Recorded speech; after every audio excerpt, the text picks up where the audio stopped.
You may have heard about the Quran's idea of paradise being 72 virgins, and I promise I will come back to those virgins.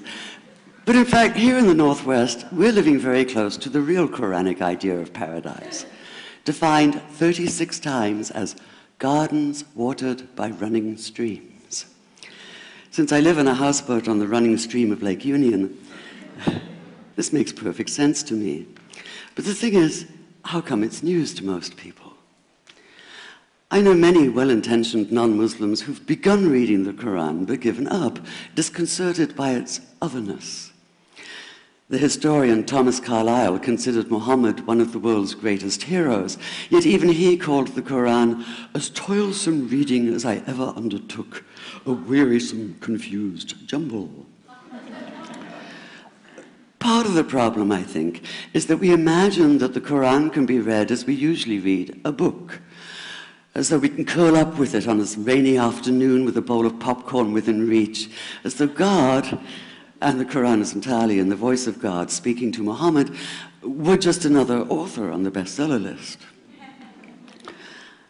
Yet the fact that so few people do actually read the Quran is precisely why it's so easy to quote. That is, to misquote. Phrases and snippets taken out of context in what I call the highlighter version, which is the one favored by both Muslim fundamentalists and anti-Muslim Islamophobes. So this past spring, as I was gearing up to begin writing a biography of Muhammad, I realized I needed to read the Quran properly as I could, that is.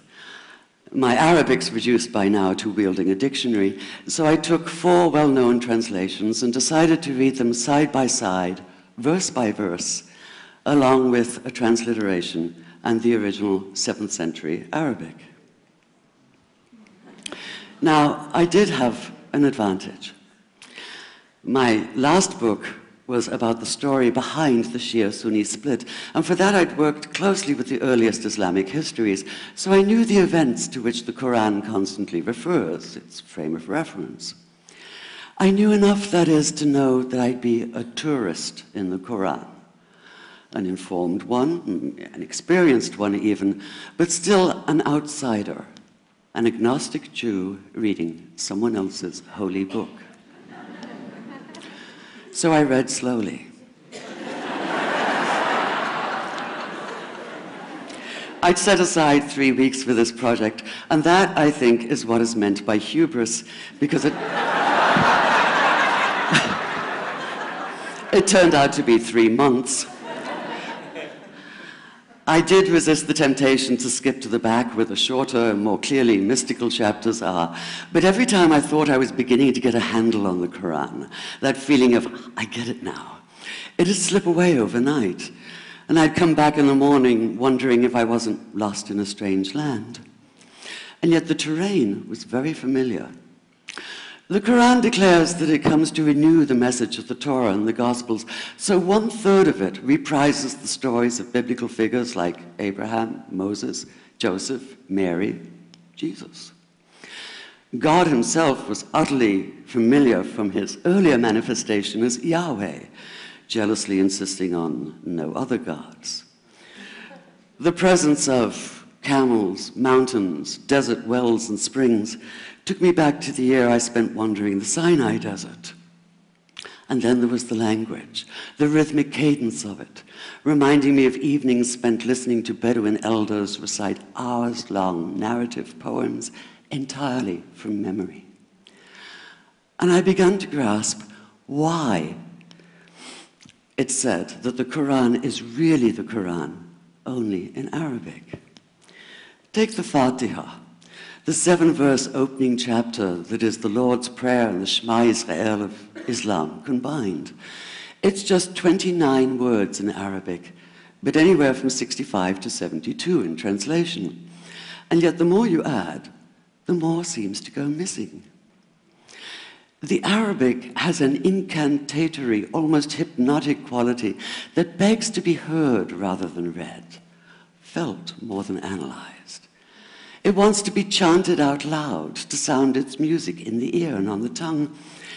So the Quran in English is a kind of shadow of itself, or as Arthur Arbery called his version, an interpretation.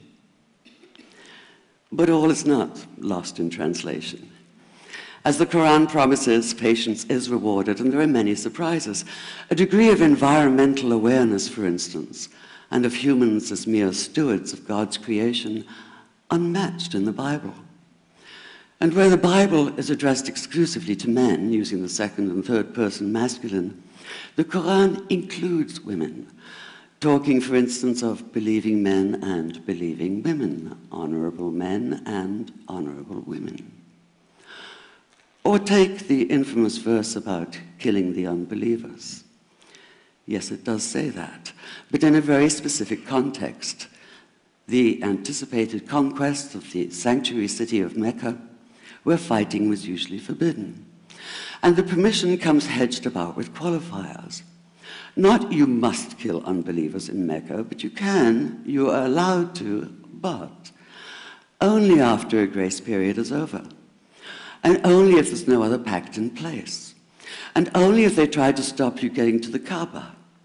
And only if they attack you first. And even then, God is merciful, forgiveness is supreme, and so, essentially, better if you don't. This was perhaps the biggest surprise.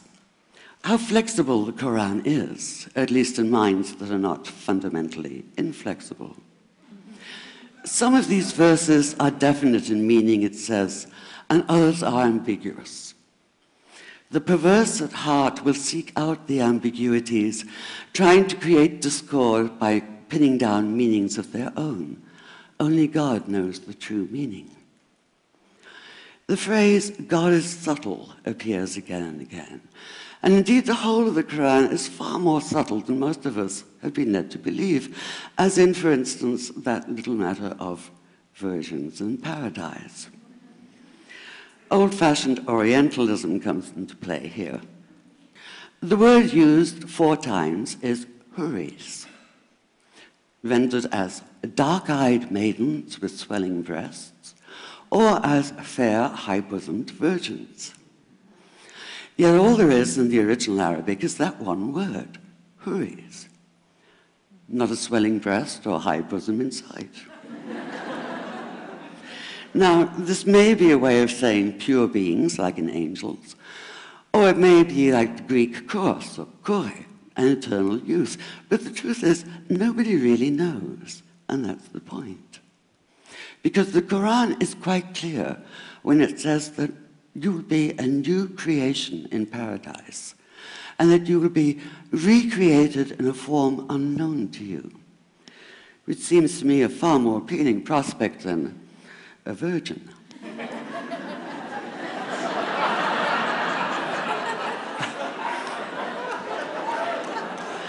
And that number 72 never appears. There are no 72 virgins in the Quran. That idea only came into being 300 years later, and most Islamic scholars see it as the equivalent of people with wings sitting on clouds and strumming harps. Paradise is quite the opposite. It's not virginity, it's fecundity, it's plenty, it's gardens watered by running streams.